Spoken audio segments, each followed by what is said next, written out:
बिस्मिल्लाहिर्रहमानिर्रहीम। अस्सलाम वालेकुम। मरियम ने तंजीम साजी कन्वेंशन से खिताब करते हुए कहा, नौजवानों, टिकटॉक, इंस्टाग्राम, ट्विटर और फेसबुक पर अकाउंट बनाओ और मेरी जंग लड़ो, मेरी तशहीर करो। और शाहिद खाकान अब्बासी को खंबा नोचने वाली खिसियानी बिल्ली करार दे दिया, क्योंकि शाहिद खाकान अब्बासी ने मरियम सफदर को अपना लीडर मानने से ही इनकार कर दिया है। आप उनको अपना लीडर मानते हैं? मैं नवाज शरीफ साहब को अपना लीडर मानता हूँ।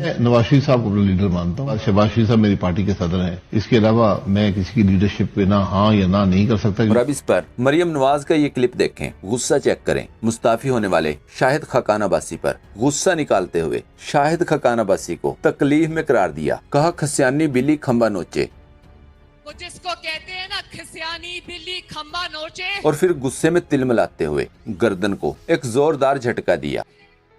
मरूसियत का बड़ी तकलीफ हो रही है लोगों को, तो सुन लो, अवाम की आवाज और मोहब्बत को मरूसियत नहीं जमहूरियत कहते। यूथ से खिताब करते हुए इसका गुस्से और रोने का ये मिक्स अंदाज देखकर बखूबी अंदाजा लगाया जा सकता है कि असल तकलीफ में कौन है। मरियम को गुस्सा क्यों आता है, इसके लिए मरियम की अपनी सहाफी, मरियम की तरह हर वक्त गुस्से में रहने वाली सना बुच्चा से ही सुन लें। गुस्से का आगाज एयरपोर्ट से ही हो चुका था। एयरपोर्ट के अराउंड डेफिनेटली कुछ क्राउड्स नजर आ रहे थे, लेकिन कोई हजारों का मजमा नहीं था। मेरा तो ख्याल है कि 100 से ज्यादा लोग नहीं होंगे। उसके बाद बहुत गुस्से की भी तेज है और पेशेंस उनका लेवल जो है वो कम है। वो अपनी सर्जरी का तो बता रही है, हमें ये भी बता दें कि जो नवाज शरीफ साहब की सर्जरी है वो कहाँ तक पहुंची। सना बुच्चा का थोड़ा सा क्लिप और देख लें। अब मरियम साहब तशरीफ लाई है तो उनके लिए तोहफा देखिए उन्होंने। अब हुण कर लो तंजीम साजी, हुण जाओ जरा कॉन्स्टिट्यूएंसी से पता चल जाएगा। अंडे पत्थर तो दूर की बात है, लोग चप्पलें उतार के मारेंगे।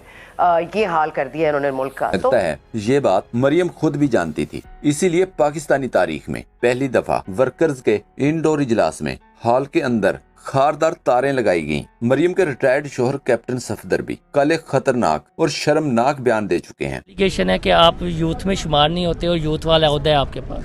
जिसको मेरी यूथ पे शक है वो कभी वो कभी मेरे बालाखाने पे आ जाए। इस पर भी हम आपको दिलचस्प तबसरे दिखाएंगे। पहले मरियम सफदर पर तबसरे देखें। इरशाद भट्टी ने मरियम नवाज को जवाब दिया, बसद्दे अदब, मौरूसियत जमहूरियत नहीं, सिविलियन डिक्टेटरशिप है। ये फौजी आमरीत की बदतरीन शक्ल है। आपको सीनियर नायब सदर, चीफ ऑर्गेनाइजर बनाना अवामी मोहब्बत नहीं, नवाज शरीफ की अपनी बेटी से मोहब्बत है। आप इनकी बेटी ना होती तो ये ओहदे कभी न मिलते। मुसर्रत जमशेद चीमा ने लिखा, ये ख्वाजा आसफ, साद रफीक, एहसन इकबाल और दीगर बेचारे जिन्होंने सारी जिंदगी नवाज शहबाज की गुलामी की और अब इनके बच्चों की गुलामी कर रहे हैं। कैसा बुरा रवैया है। एक तो मरियम लंदन में अयाशी करती रही और अब वापस आकर इन बेचारों को सरेआम जलील कर रही है। आखिर गुलामों के भी कुछ हकूक होते हैं। मरियम को डॉक्टर शहबाज गिल ने जवाब दिया। बाजी मरियम के मुताबिक हाल ही में इनकी कोई गले की सर्जरी हुई है, लेकिन आज वो इतना जोर से बोल रही थी, साथ खड़े लोगों को याद करवाना चाहिए था, कोई नुकसान ना हो जाए, अल्लाह खैर करे। और बंद हॉल के अंदर कन्वेंशन किया, बहुत थोड़े से लोग थे। उस हॉल के अंदर भी मरियम नवाज ने अपनी सिक्योरिटी के लिए खारदार तारें और इस तरह की चीजें बिछाई हुई थी। दूसरी जानिब मरियम नवाज ने अपनी इस तकरीब में मौरूसियत को जमहूरियत करार दे दिया कि लोग मेरे से प्यार करते हैं, ये मौरूसियत नहीं है, ये जमहूरियत है। प्यार करते हैं तो इलेक्शन में जाओ, लग पता जाएगा। इमरान खान साहब 33 नशस्तों से इलेक्शन लड़ रहे हैं ना। 16 मार्च को मरियम नवाज इमरान खान के खिलाफ 33 नशस्तों से इलेक्शन लड़े, दूध का दूध और पानी का पानी हो जाएगा। पता चल जाएगा कि लोग मरियम नवाज से कितना प्यार करते हैं। याद रखें, इमरान खान अपने सपोर्टर से हल्फ लेते थे। इस पर नून लीगी पटवारी अभी तक तनकीद कर रहे थे कि ये हिटलर का तरीका है, लेकिन आज मरियम नवाज ने इमरान खान की नकल करते हुए हल्फ लेकर तमाम पटवारियों को शर्मिंदा कर दिया। इस पर सीनियर सहाफी इरशाद भट्टी ने लिखा, बहावलपुर में मरियम नवाज को लीगी वर्कर्स कन्वेंशन में हाथ उठाकर हल्फ लेते देखकर ऐसे ही याद आया कि इस तरह तो इमरान खान हल्फ लिया करता था। मतलब एक और नकल। और ऐसे ही याद आ गया कि जब इमरान खान हल्फ ले रहा था तब लीगी इसे हिटलर की पैरोकारी करार दे रहे थे। मतलब आज खुद हिटलर की पैरोकारी। चश्मे बदूर उस्मान सैयद बसरा ने लिखा, भूंडी नकल चोर, जिसके अपने इर्द गिर्द खड़े 6 लोग इसके कहने पर हल्फ नहीं ले रहे, वो बेचारी नकलखोर चली थी इमरान खान की नकल उतारने, अपना मजाक खुद बनवा रही है। इस पर इमरान अफजल राजा ने कहा, नून लीग सामने बैठे लोगों पर लानत क्यों डाल रही है, खास तौर पर मरियम औरंगजेब की तरफ देखें तो। उस्मान सैयद बसरा ने सरकारी टीवी PTV का एक स्क्रीन शॉट शेयर करते हुए कहा, बच्चों सोशल मीडिया पे आओ, ये कहना था प्लास्टिक की औरत का कि पूरे 48 लोग ऑनलाइन थे और प्लास्टिक की लीडर का भाषण सुनने का कष्ट उठाया और संग दिलो 2 और ज्वाइन कर लेते तो पूरे 50 हो जाते। मजीद वीडियो से पहले गुलामी की एक झलक देखने के लिए बिलावल का ये पुराना क्लिप देखें। कानून में चेयरमैन साहब ने खुद बताया, हम 7-8 महीने से एक सोशल मीडिया सार्फ ने मरियम का एक क्लिप शेयर किया। मरियम मैं इसको स्कैन करूं, खोलें इसको जरा, ये खोलें। इस पर लिखा गुलाम साद रफीक, खाकान अब्बासी वगैरह की सरजनिश के बाद मरियम सफदर ने दीगर गुलामों को अमली मुजाहरा दिखाने के लिए मरियम औरंगजेब को हुक्म दिया, मेरे मोबाइल पे स्कैन कैम खोलें, ये खोलें। वो बेचारी फाइलें पकड़े मोबाइल ऐप खोलकर पेश कर रही हैं। थोड़ी सी शर्म। मरियम नवाज के शोहर रिटायर्ड कैप्टन सफदर का ये क्लिप देखें, जहनियत चेक करें पटवारियों के यूथ के लीडर की। जिसको मेरी यूथ पे शक है वो मेरे बाला खाने आ जाए। जिसको मेरी यूथ पे शक है वो कभी वो